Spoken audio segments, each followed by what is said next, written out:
नमस्कार मित्रांनो, आज सकाळी लवकर उठून आम्हाला कॉलेजला जायचं होतं कारण आज सॉफ्ट स्किलचं पहिलं लेक्चर होतं. आमच्या घरापासून काय कॉलेज लांब नाही, त्याच्यामुळे लवकर जाते कॉलेजला. मग इतक्या वेळ काय दिसते म्हणजे ती आयडी आणि ती प्रत्येकाला घालावंच लागते. खेळ नसलं ना एंट्रीच भेटत नाही हो. एवढी गर्दी बघून तुम्ही डायरेक्ट शांत झालो. म्हणलं आपलं न्यूजपेपर वाचत बसावं निवांत. सौर मांडे एवढा पेपर वाचणं बघणं होतं ना, तिकडे गेस्ट लेक्चर काही चालू समजलंच नाही. सौर मांडे डायरेक्ट उठला आणि डायरेक्ट सेमिनार हॉलला येऊन बसला. हे माझं 8 दिवस लेक्चर चालणार होते, मी फक्त 2-3 लेक्चर दाखवले. पहिलं लेक्चर झालं, दुसरं लेक्चर झालं, तिसरं लेक्चर झालं, मग शेवटी समारोपाचा दिवस उजाडला. जे PPT वर दाखवायचं त्याचे फोटो काढून घ्यायचो.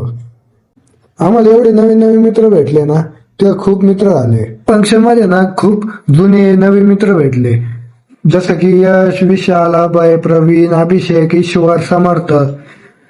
आपल्या मित्रांना म्हणलं करायचं शेवटचं लेक्चर स्टार्ट. सगळ्या मित्रांना म्हटलं भेटूया उद्याच्या कार्यक्रमामध्ये, आणि लवकरच आपला पार्ट 2 पण येतोय. नवीन ब्लॉग साठी सौर मांडेला सबस्क्राईब करा आणि जास्तीत जास्त मित्रांपर्यंत शेअर करा. धन्यवाद.